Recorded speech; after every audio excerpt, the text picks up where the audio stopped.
2023년이 저물어가고 있습니다. 코로나19가 공식적으로 종료되고 강원도에서는 강원특별자치도가 출범하는 등 많은 일들이 있었는데요. 올해 강원 지역의 재난재해 소식에 이어 긍정적인 신호탄도 있었습니다. 앞서 말씀드렸던 강원특별자치도 출범 소식과 함께 들어온 반가운 소식들에 대해서 전해드리도록 하겠습니다. 다시 보는 2023 강원 시작합니다. 올해는 우리 지역의 뜻깊은 한 해가 아닐 수 없습니다. 바로 강원특별자치도 출범 소식인데요. 지난 6월 11일 출범한 강원특별자치도는 수많은 우여곡절 끝에 국회를 통과한 법을 토대로 출범했죠. 먼저 영상을 통해 만나보시죠. 25일 강원특별자치도법 개정안이 국회 본회의를 통과했습니다. 개정안의 핵심은 규제 해제입니다. 국방과 환경, 산림, 농업 등 강원도에 적용된 각종 중첩 규제가 대폭 풀리는 겁니다. 가게마다 붙어있는 군장병 우대 표시, 접경 지역에서는 흔히 볼 수 있는 광경입니다. 이렇게 군 장병과 관광객을 대상으로 한 상권이 접경 지역 주민들의 주된 생계수단입니다.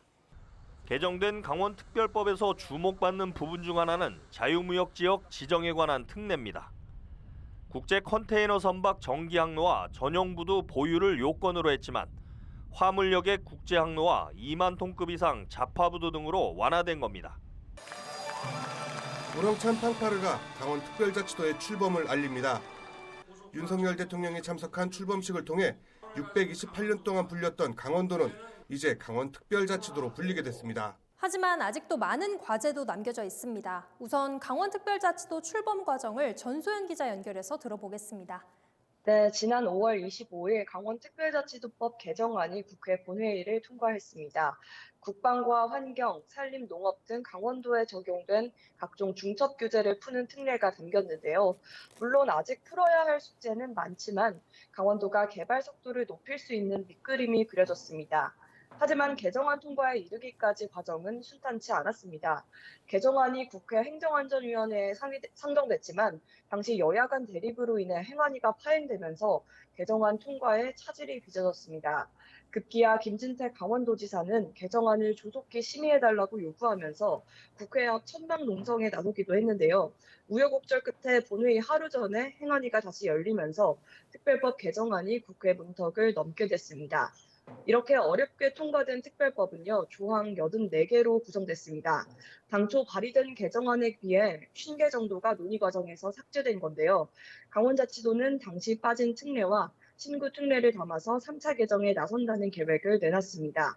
국제학교 설립, 내국인 면세점 설치, 도의회 전문 인력 확대 등 70가지 특례를 추가로 담겠다는 방침인데요. 법안 발의 시기는 내년 4월 총선 이후인 22대 국회 개원 이후가 될 것으로 보입니다. 네, 그렇다면 구체적으로 무엇이 달라지는지도 궁금한데요. 강원특별도지사의 권한 먼저 알아보겠습니다. 박건상 기자, 강원특별자치도 출범과 함께 도지사의 권한이 많이 달라졌죠? 네, 그렇습니다. 강원특별자치도는 지난 2006년 제주 그리고 2012년 세종특별자치도에 이어서 세 번째 특별자치 광역지자체가 된 겁니다. 하지만 제주와 세종과는 달리 18개 시군 지방자치단체의 자치권이 보장된다는 차이점이 있습니다. 그리고 강원특별법이 적용이 되는데요. 이 특별법은 앞서 이제 84개가 통과됐다고 말씀드렸는데, 당초 강원자치도는 그 490개 정도 안을 지자체로부터 받았고, 이 중에 180개를 강원도가 뽑았습니다. 근데 국회에 최종 상정된 건 137개, 이 중에서 84개가 국회를 통과한 겁니다. 그렇군요. 지역별로 조금씩 차이는 있겠지만 접경 지역의 규제가 크게 완화될 것으로 보이는데 전소연 기자, 접경 지역에 크게 변화가 있을까요? 네, 그렇습니다. 접경 지역은 그동안 안보를 이유로 발전이 더뎠는데요.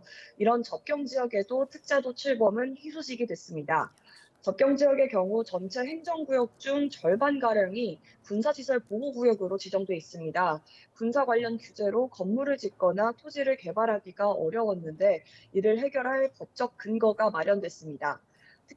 특별법 내용을 살펴보면요. 지자체장이 민간인 통제선이나 군사시설 보호구역의 변경, 해제를 건의할 수 있도록 하는 조항이 담겼습니다. 또 군이 강원도에 군 유휴부지 현황을 제공할 수 있게 하는 등 미활용 군용지를 활용하기 위한 특례도 포함됐습니다. 하지만 반영된 군사 관련 특례 대부분은 해야 한다는 의무 규정이 아닌 할 수 있다는 임의 규정에 그쳐 정책 반영 여부는 불투명합니다. 각종 특례가 실제 지역 경제 활성화로 이어질 수 있는지는 조금 더 두고 봐야 하는 상황입니다. 그렇군요. 해양수산 분야에 있어서도 변화가 있을 텐데 최성식 기자, 해양수산 분야는 어떻습니까? 네, 강원도자치도 출범으로 미래 성장 동력으로 꼽히는 해양수산 분야도 획기적인 변화가 되는데요. 개정된 강원특별법에서 주목받는 부분 중 하나가 자유무역 지역 지정에 관한 특례입니다. 국제 컨테이너 선박 정기 항로와 전부도 보유를 기존의 요건으로 했는데 이게 화물역의 국제 항로와 2만 톤급 이상 잡화부두 등으로 완화된 겁니다. 강원도 내 유한 국가관리무역항인 동해항은 이미 화물 처리 능력과 육상 부지 등을 갖춰 자유무역 신청이 가능해졌습니다. 이외에도 특히 강원 특별자치도 출범하고 한 달 뒤에 강릉의 제2사인 글로벌 본부가 문을 열었습니다. 제2청사는 2급 본부장으로 미래산업, 관광, 해양수산 3개국 11개 과로 직원은 280명 정도입니다. 임시청사는 강원 도립대에 마련됐는데요. 제2청사는 영동 지역의 전략산업과 특화산업을 발굴해 강원자치 슬로건인 미래산업 글로벌 도시 실현을 목표로 넣었습니다. 설악산 케이블카 사업부터 디지털 산업, 해광지역 발전 방안, 해양수산 정책까지를 모두 추하게 되는데요. 춘천과 원주에 비해 상대적으로 소외됐던 영지역이 새롭게 도약할 기회를 맞았다는 기대가 높습니다. 다만 강원특법 개정안에 자치조직에 관한 특례 조항이 빠지면서 제2청사 수장을 부지사급으로 이지 못한 점, 그리고 조직과 규모 확대 등은 과제로 남았습니다. 여기에 강원도 본청 신축 이전 사업으로 인해 제2청사 건립에 대한 논의 아직 시작도 못한 점도 해결해야 할 과제입니다. 이렇게 강원특별자치도 출범 이후 기쁜 소식도 연이어 들어왔습니다. 바로 SOC 개발 소식이 이어진 건데요. 강원과 수도권을 연결하는 철도망과 동해안 철도가 속도를 내고 있다는 겁니다. 여기에 40년 동안 수건 사업이었던 오색삭도까지 공사에 들어간다는 반가운 소식이 들어왔습니다. 우선 철도망 소식부터 전해드리겠습니다. 먼저 영상으로 만나보시죠. 삼척시 근덕면 원평해변 바로 앞에 대형 철도 교량이 위용을 드러냅니다. 지상에서 최고 18m 높이에 건설됐는데 길이는 895m 규모입니다. 포항에서 삼척을 잇는 동해선 철도가 서서히 제 모습을 갖춰가고 있는 겁니다. 우렁찬 촉포 소리와 함께 설악산 오색 케이블카가 첫 삽을 떴습니다. 지난 1982년 설악산 오색삭도 설치 계획이 나온 지 41년 만입니다. 강원과 수도권이 연결되는 3개의 철도 노선 건설 사업이 추진됩니다. 경기도 여주와 서원주역을 잇는 복선철도, 수도권 광역 급행철도인 GTX B노선 춘천 연결, 용문에서 홍천을 잇는 광역철도까지 강원자치도는 이 3개의 철도 노선이 수도권 강원 시대를 위해 반드시 필요한 사업으로 보고 사업 추진에 행정력을 집중할 계획입니다. 먼저 수도권과 강원을 연결하는 철도망 건설 소식인데요. 서울과 춘천을 연결하는 수도권 광역철도망인 GTX B 노선의 춘천 연결과 여주 원주 간 복선 전철 사업 소식부터 들어보겠습니다. 박건상 기자, 먼저 이들 노선에 대해서 설명부터 해주시죠. 네, 세계 노선 추진이 유력한 상황입니다. 먼저 여주 원주 간 복선 전철 사업과 수도권 광역 급행철도인 GTX B 노선 춘천 연장, 그리고 용문 홍천을 잇는 광역철도까지 이렇게 3개의 노선이 추진됩니다. 우선 여주와 원주를 잇는 22.2km 길이의 여주 원주 간 복선 전철 사업은 내년에 착공이 확정됐습니다. 4년간의 공사 기간을 거쳐서 2027년 완공을 목표로 하고 있습니다. 이 노선이 완공되면 원주에서 서울 수서까지 직통으로 연결됩니다. 또 하나는 인천 송도에서 출발해 서울 강남을 거쳐서 경기도 마석까지 계획된 GTX B 노선을 춘천까지 약 55.7km를 연장하는 사업도 추진 가능성이 높아지고 있습니다. 대통령 공약 사항이기도 하고요. 최근에도 계속해서 연장 의지를 내비치면서 사업 추진에 희망을 보이고 있습니다. 또 한 가지는 강원자치도가 행정력을 집중하고 있는 것인데요. 용문 홍천 간 광역철도 사업입니다. 용문홍천간 철도 사업은 앞으로 기획재정부의 재정사업평가위원회 심의를 거쳐서 대상 사업으로 선정되면 내년부터 예비 타당성 조사에 착수하게 될 전망입니다. 네, 강원 내륙 지역은 물론 동해안 지역도 철도 노선 확충이 빠르게 진행되고 있다는 소식이 있습니다. 영동 지역 취재를 담당하는 최성식 기자에게 이야기 들어보겠습니다. 네, 철강구 측에서 소외됐던 영동 지역에서도 철도 건설 사업이 본격화됐습니다. 먼저 강원 동해안에서 경북 포항, 울산을 거쳐 부산까지 연결되는 포항 삼척 동해선 철도비 내년 말 개통합니다. 공사 구간은 165km 정도인데 포항 동해까지 모든 선로를 전철화하는 사업도 동시에 진행되고 있습니다. 이미 삼척역을 비롯해 매원, 임원, 원덕역까지 역사 4곳이 새로 지어졌는데요. 삼척역이 죽서로의 풍광을 형상화하는 모습으로 나머지 역사들도 지역 특색에 맞게 건립됐습니다. 동해선 구간이 개통이 되면 삼척에서 포항까지 55분이면 도착할 수 있게 되는데요. 실제 강릉에서 동해 와서 고속열차를 갈아타면 삼척, 포항, 울산을 거쳐 부산까지 철도 여행이 가능해진다는 겁니다. 동해바다 나란히 놓여 관광 수요는 물론이고 물수송에도 한몫할 것으로 기대됩니다. 또 춘천 속초 동서고속 철도, 강릉에서 고성 제진 동해북부선 철도 건설 공사도 본격화되는데요. 국가철도공단은 내년 1월에 춘천 속초 동서고속철도 5개 공구, 이어 4월에는 강릉 고성 제진 동해북부선 4개 공구방 공사를 발주할 예정입니다. 사업비 규모가 각각 한 1조 3천억 원, 4천억 정도 예상이 됩니다.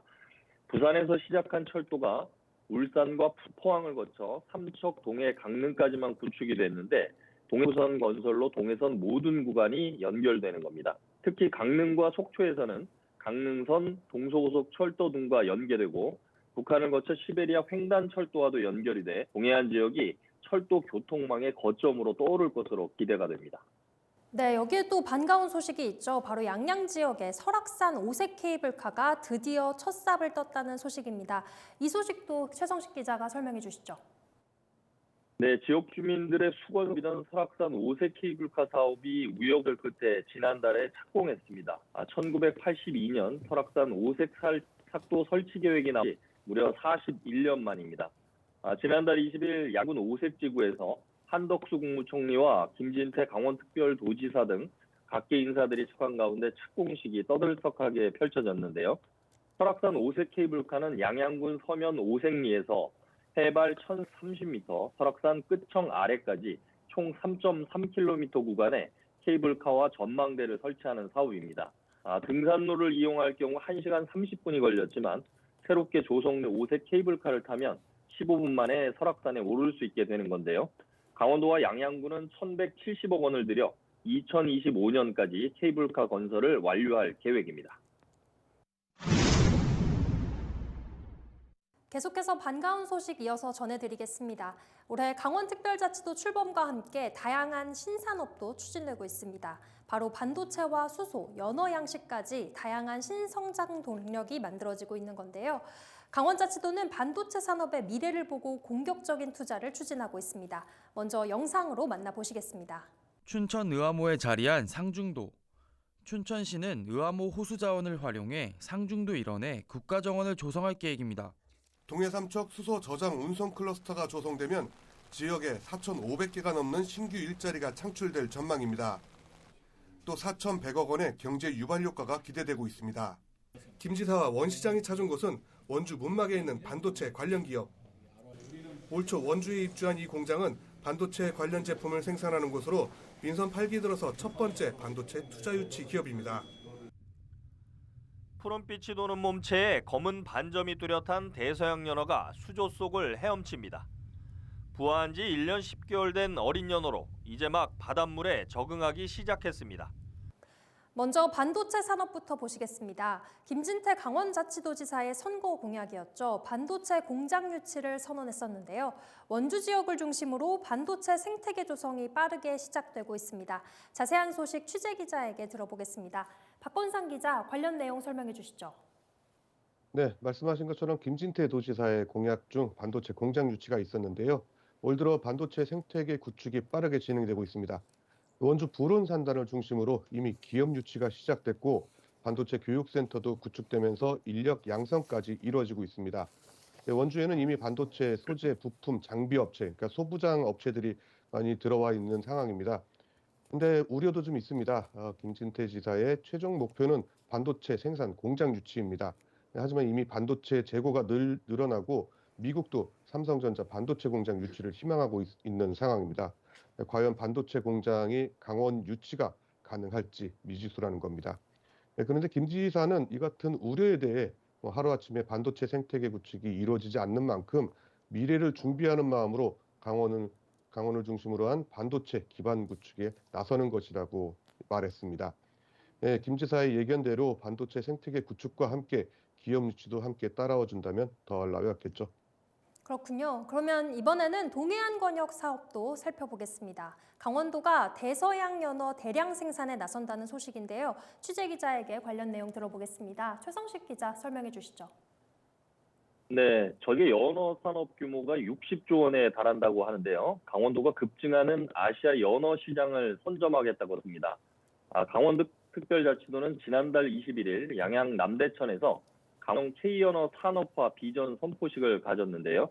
대규모 투자 유치를 통해 육상 연어 양식단지를 두고 연어 산업 클러스터를 조성해 2040년에 세계 5대 연어 생산국에 진입하겠다고 선언했습니다. 국내 한 대기업은 노르웨이 업체와 합작으로 6,500억 원을 들여 양양군 현북면에 2020년까지 연어 육상 양식단지를 조성하기로 했는데요. 연간 대서양 연어 2만 톤씩을 생산할 수 있는 규모인데 국내는 물론 아시아에서 최대 규모입니다. 이처럼 동해안이 연어 육상 양식의 최적지로 꼽히는 건 깊은 수심과 일정한 수온을 유지하기 때문입니다. 강원도는 이에 앞서 내년까지 강릉시 연곡면에 강원도 수산자원연구원 내에 한국형 연어 스마트 양식 시험 연구시설을 준공합니다. 강원도가 대서양 연어 양식 기술을 개발하고 치어를 생산하면 양식 어민들이 이를 키워서 생산업체에 납품하고 도내 기업들이 다시 대량 생산에 출시하는 이런 산업화 체계가 만들어지게 되는 겁니다. 네, 동해안을 중심으로 또 다른 산업도 육성 중인데요. 동해 삼척을 중심으로 수소 산업도 최근 눈길을 끌고 있습니다. 이 소식 박건상 기자에게 들어보죠. 네, 최근에 들려온 소식 중 반가운 소식이었죠. 바로 지난 6일이었습니다. 동해 삼척 수소 저장 운송 클러스터 조성 사업이 예비 타당성 조사를 통과하고 본격적으로 추진된다는 소식입니다. 동해에는 수소 산업의 연구를 비롯해 테스트베드 이런 컨트롤 타워가 들어서게 되고요. 한 63개의 기업이 들어올 것으로 보여집니다. 삼척에는 하루 30톤을 생산할 수 있는 액화 수소 플랜트가 조성됩니다. 이 사업들은 2028년 완공될 예정인데 사업 추진에 따라서 지역에는 한 4,500개가 넘는 신규 일자리가 창출될 전망입니다. 또 여기에 4,100억 원가량의 경제 유발 효과가 기대되고 있습니다. 동해 삼척 지역의 반가운 소식이 아닐 수 없습니다.